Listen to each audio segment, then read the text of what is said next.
26º domingo do tempo comum.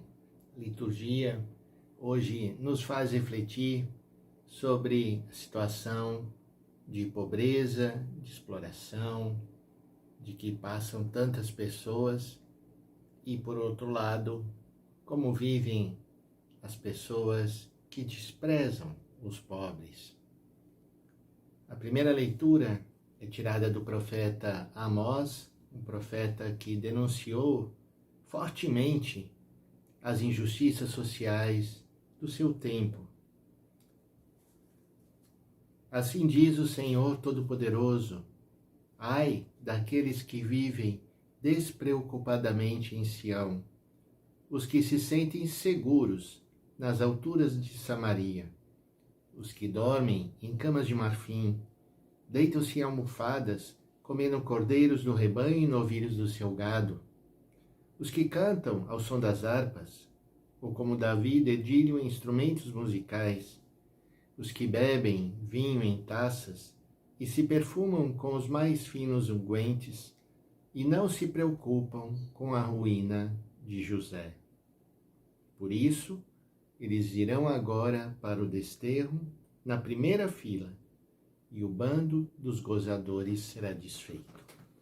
Palavras fortes, palavras que denunciam uma vida onde aqueles que sofrem não têm lugar. Não há compaixão, não há partilha, não há solidariedade. Infelizmente, essa é a realidade que nós vivemos até os dias de hoje. E por isso, o Senhor diz, pela boca do profeta: esses não terão um bom fim. Pensam que podem viver despreocupadamente e, ao contrário, deveriam se preocupar muito por aquilo que estão fazendo. O Evangelho de hoje, que é Lucas, capítulo 16, de 19 a 31, é uma leitura também bastante forte, porque ali Jesus conta a história de um rico que não tem nome e a história do pobre Lázaro. E naquele tempo havia aquela história de que aqueles que possuíam as riquezas eram abençoados por Deus. Pois bem, na história que Jesus conta, diz assim: havia um homem rico que se vestia com roupas finas e elegantes e fazia festas esplêndidas todos os dias. Todos os dias. Ao ouvir essa frase, a gente quase que traz de volta a primeira leitura. Aqueles que viviam suntuosamente, deitados em almofadas, se banqueteando, pois essa é também a situação desse homem rico.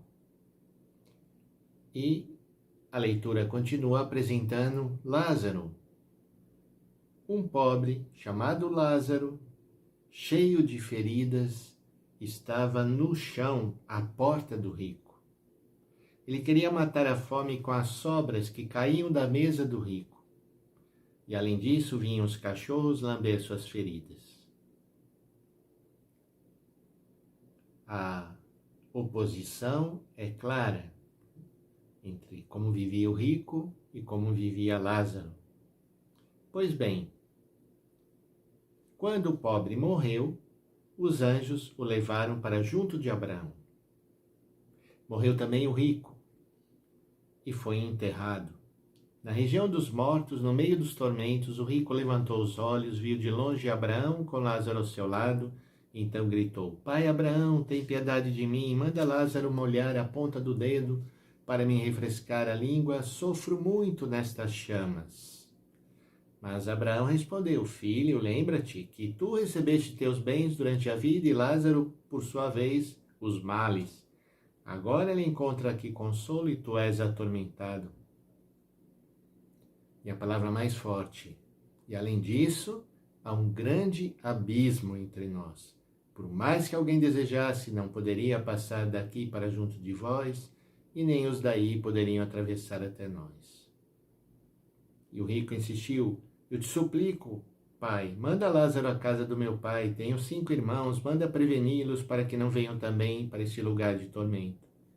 E Abraão respondeu: eles têm Moisés e os profetas, que os escutem.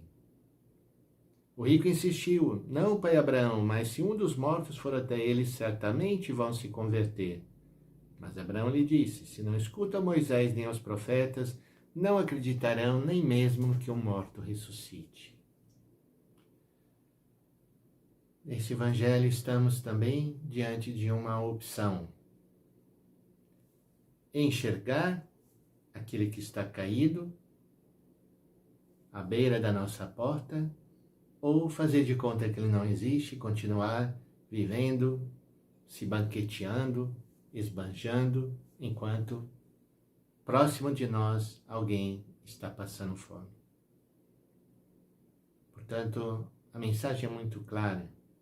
Peçamos ao Senhor que nos faça solidários aos Lázaros que estão caídos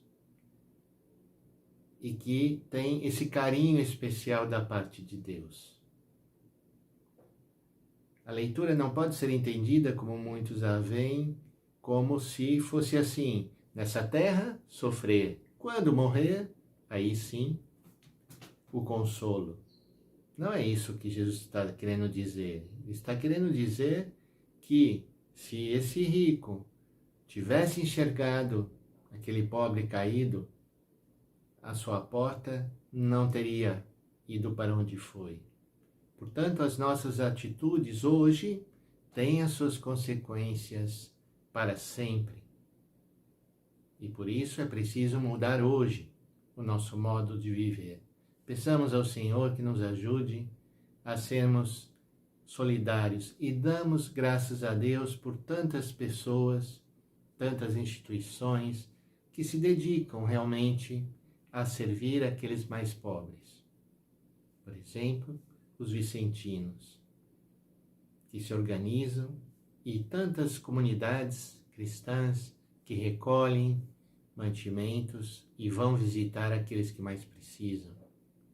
Sejamos também nós solidários e compassivos. E não fiquemos olhando só para aquilo que temos, mas o que podemos fazer com aquilo que temos. Que o Senhor nos abençoe, a nós e nossas famílias. Em nome do Pai, do Filho e do Espírito Santo. Amém.